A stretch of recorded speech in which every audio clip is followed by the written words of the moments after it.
Hello everyone, আসসালামু আলাইকুম। আজকে আমি আপনাদের মাঝে ঈদ স্পেশাল একটি রেসিপি নিয়ে এসেছি, আর সেটি হচ্ছে নবাবী সেমাই। এটা অনেকের কাছে বাদশাহী সেমাই নামেও পরিচিত। যে একবার বাসায় তৈরি করে খাবে সে বাহবা না বলে পারবে না। দেখতে থাকুন এই অসাধারণ লোভনীয় রেসিপিটি। প্রথমে আমি একটি প্যানে 2 টেবিল চামচ ঘি দিয়ে দিব। এবারে চুলার আঁচ মিডিয়াম রেখে এর মধ্যে দিয়ে দিব 400 গ্রাম লাচ্ছা সেমাই। বাজারে রেগুলার 200 গ্রামের লাচ্ছা সেমাই আছে, সেটা 2 প্যাকেট মানে 400 গ্রাম লাচ্ছা সেমাই দিয়ে দিচ্ছি। তারপরে দিব 4 টেবিল চামচ গুঁড়া দুধ ও হাফ কাপ চিনি। এবারে চিনি ও পাউডার মিল্ক ভালো করে সেমাইয়ের সাথে নেড়ে মিশিয়ে দিতে হবে। এভাবে প্রায় 3 থেকে 4 মিনিটের মতো চুলার আঁচ মিডিয়াম টু লোতে রেখে এবারে একটি বাটিতে 3 ভাগের 2 ভাগ সেমাই উঠিয়ে নিব।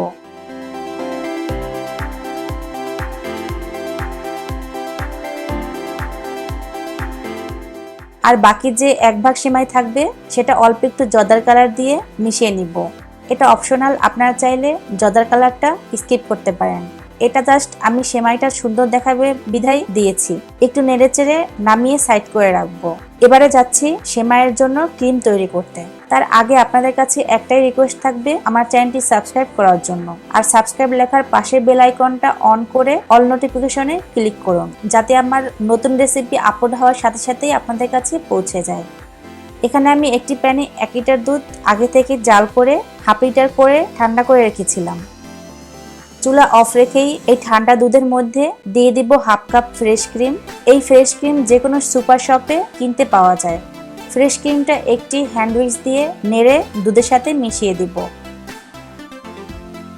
1/4 কাপ পাউডার মিল্ক, 4 টেবিল চামচ কর্নফ্লাওয়ার। গুঁড়ো দুধ ও কর্নফ্লাওয়ার ভালো করে দুধের সাথে মিশিয়ে দিতে হবে। হাফ কাপের থেকে একটু বেশি দিয়ে দিব কনডেন্স মিল্ক। এই কনডেন্স মিল্ক আপনারা দোকান থেকেও কিনতে পারেন, চাইলে বাসায়ও তৈরি করতে পারেন। এই কনডেন্স মিল্কের রেসিপি আমার চ্যানেলে আছে, আপনারা চাইলে দেখে বাসায় বানিয়ে নিতে পারেন। এর লিংক আমি ডেসক্রিপশন বক্সে দিয়ে দিব। তারপরে দেব 1 চিমটি লবণ। এবারে সব উপকরণগুলো দুধের সাথে মিশিয়ে দিয়ে এবারে চুলাটা জ্বালিয়ে দিব। এই দুধের মিশ্রণটা কিছুক্ষণ রান্না করতে হবে। নাড়া বন্ধ করা যাবে না, কারণ এই পর্যায়ে নিচে লেগে যাওয়ার সম্ভাবনা থাকবে।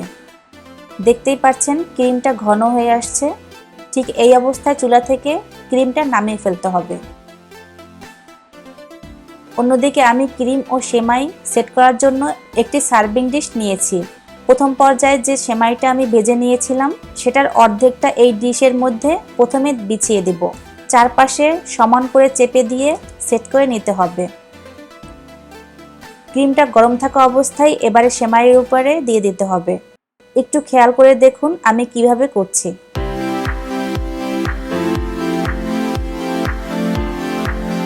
ক্রিমটা আলতোভাবে চারপাশে সমান করে সেট করে দিতে হবে। বেশি চাপ দিয়ে এই কাজটি করা যাবে না, কারণ নিচে যে সেমাইটা আছে সেটা উঠে আসতে পারে। ক্রিমটা সেট হয়ে গেল। এর উপরে যে বাকি সেমাইটা ছিল সেটা এখন ক্রিমের উপরে চারপাশে সমান করে দিয়ে দিব।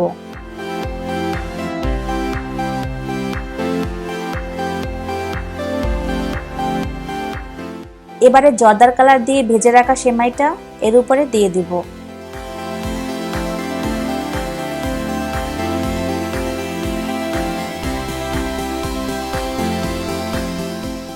সবশেষে আমি সেমাইয়ের উপরে পেস্তা বাদাম, কাজু বাদাম ও চীনা বাদাম একসাথে কুচি করে রেখেছিলাম আগে থেকে, সেটা এখন উপর দিয়ে সাজিয়ে দেব। এখানে আমি 3 ধরনের বাদাম নিয়েছি। আপনারা যদি চান যে কোনো একটি বাদাম দিয়ে সার্ভ করতে পারেন।